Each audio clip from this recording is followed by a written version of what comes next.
I'm from Brighton, and I love Brighton. I think I really fit in well there. I really love vintage dresses. I love the seaside.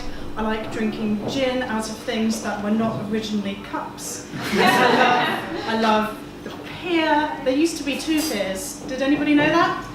Yeah, good. Okay, so you may know that the Western pier, it burned down.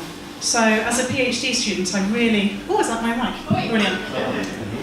As a PhD student, I really relate to the western side of Brighton because I'm burnt out and falling apart. So I research mitosis, and mitosis is the science word for a cell growing, doubling in size, and dividing perfectly in half to create 2 new cells. And one of the main reasons I study that is it's the most beautiful process in the world because it's how all of us came into being from one fertilized egg. It's how we grow, and it's how we repair injuries. And scientists refer to an unbroken thread of cell division spanning human history all the way back to the very first cells on Earth. And these cells, which are now in us, have survived everything nature threw at them. Every plague, every change in climate, every disaster. Our cells and our ancestors survived it all. They had to be really strong and smart to do it over millions of years. As for me, I regularly near kill myself inhaling my own spit, so sorry evolution. I spend a lot of my time counting cells. Why would you want to do that? You need to count your cells so that when you're doing experiments with them, you have the conditions nice and consistent, you get them growing the way you want to. So how you count them is we have a sort of glass microscope slide, and that has some grids on it. So you take some of your cell culture liquid, and that has your cells in, and then you put it onto the slide, and then you count the cells in the grids, and you do that a few times, and then you divide it to find the average, and then you multiply that number by 10,000, and that's how you find the size of my student app. What am I going to talk about next? Oh yeah, so I specifically study how breast cancer cells undergo mitosis. So people are always really nice to me when I tell them this. They say, "Oh, Aimee, you're doing cancer research. That's so important. You're saving the world. Yay!" Which is really nice. I appreciate that. As I said, I'm really needy for attention. But there is zero glamour in cancer research.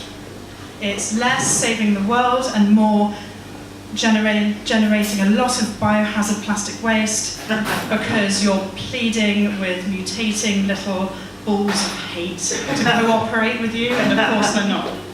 Cancer cells are absolute dicks. They're jerks. They're arrogant, overachieving jerks. They're like mocking me under the microscope. When I watch my microscopy movies of the cells dividing, as nature intended, cells are meant to divide from 1 into 2. Sometimes I'll be watching my cancer cells, they divide into 3. 3 from 1.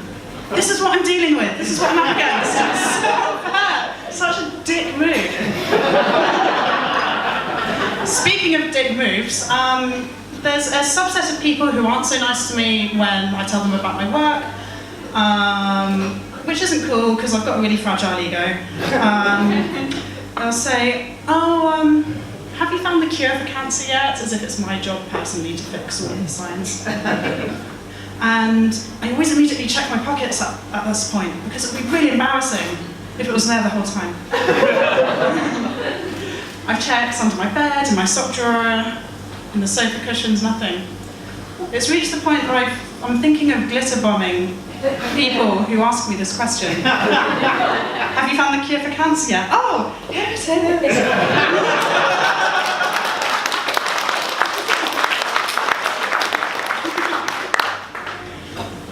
Another thing some people say to me is, "Oh, the cures for cancer have been found already," or they're being repressed by the government, or if they're feeling really edgy, "Oh, you don't want a cure to be found because then you'd be out of a job." And I'm always like, "Are you kidding? I'm really lazy. I'd love to stop working so hard. I could go have a really nice, relaxing life." I can finally pursue my dream of knitting tiny jumpers for naked morons.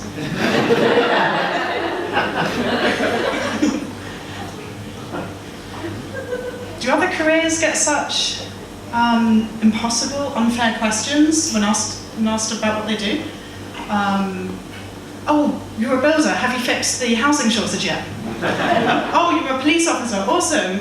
Why does crime still exist? Because the British police force has been a thing, for 200 years. Hurry up. Oh, you're a hairdresser. Awesome. Why does bad hair still exist? Do you want people to have bad hair? Do you want to make more money? Is that it? Huh?